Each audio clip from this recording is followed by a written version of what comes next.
is something we need. It's a leap of faith. Oh, if you have the will and the moment to spare, it's a beautiful world out there. It's a beautiful world out there.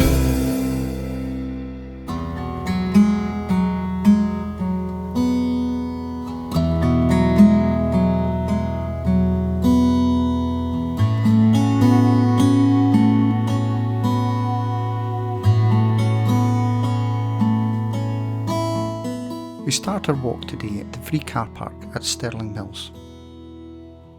We will walk through the grounds of the old Harviestoun Estate and learn of Robert Burns's great love who used to live in the estate.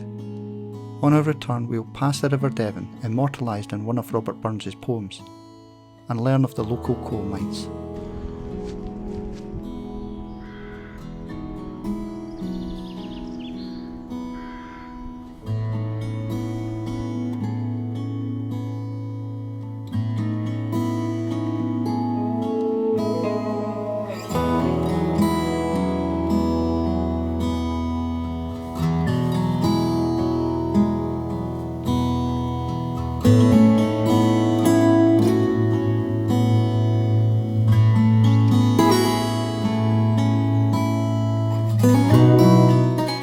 In 1780, Edinburgh lawyer John Tate bought the Harviestoun Estate and the original manor house.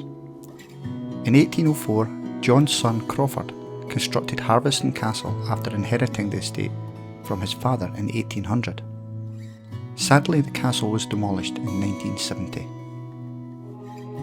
Crawford Tate went on to purchase the nearby Dollar Glen and Castle Campbell from the Duke of Argyll. Crawford died in 1832 and was buried in the private family graveyard, now known as Tate's Tomb. Crawford's youngest son, Archibald, became the Archbishop of Canterbury after spending much of his childhood at the estate. Probably the most famous visitor to the Harviestoun Estate was Scottish poet Robert Burns, who visited in 1787.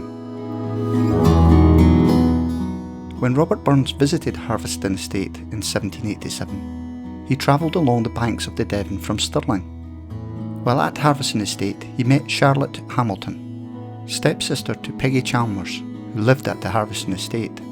Burns hoped to meet Peggy on his trip, having previously met her in Edinburgh, but she was not present during his visit. The poet was besotted with Peggy and described her as not only beautiful but lovely. Her form is elegant, her features are not regular, but they have the smile of a sweetness and the settled complacency of good nature in the highest degree. He went on to say, her eyes are fascinating, at once expressive of good sense, tenderness and a noble mind. Although Burns had married Jean Armour, he had never gotten over Peggy, and not long after marrying Jean, he wrote this about Peggy. When I think that I have met with you and have lived more of a real life with you in 8 days than I can do with almost anybody I meet in 8 years. When I think of the improbability of meeting you again in this world, I could sit down and cry like a child. A few days before his death, he wrote the poem The Banks of the Devon in honour of Peggy.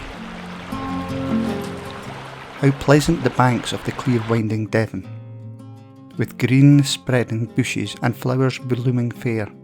But the bonniest flower on the bank of the Devon was once a sweet bud on the braes of the air.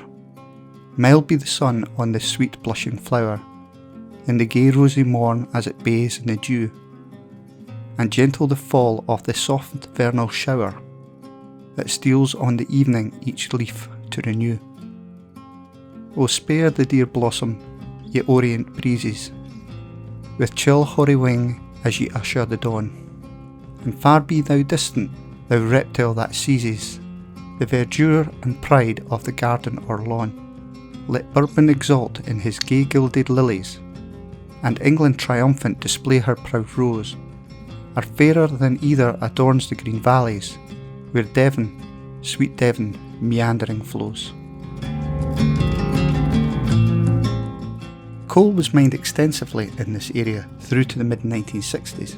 Notably, Tillicoultry mine was very productive, and before its closure competed with the Dollar mine in terms of output volume per head. Evidence of the Bessie Glen mine which was located slightly south of Tillicoultry Mine, can still be seen. To the east was the Mellock Foot Mine that operated within Mellock Wood. In 1744, James Watt proposed a scheme to make parts of the River Devon navigable. The scheme included cutting a canal from Rackmill in Dollar to Socky via Mellock Foot, a distance of 4 miles, for the purpose of transporting coal and other materials that were being mined and in great demand even at that time.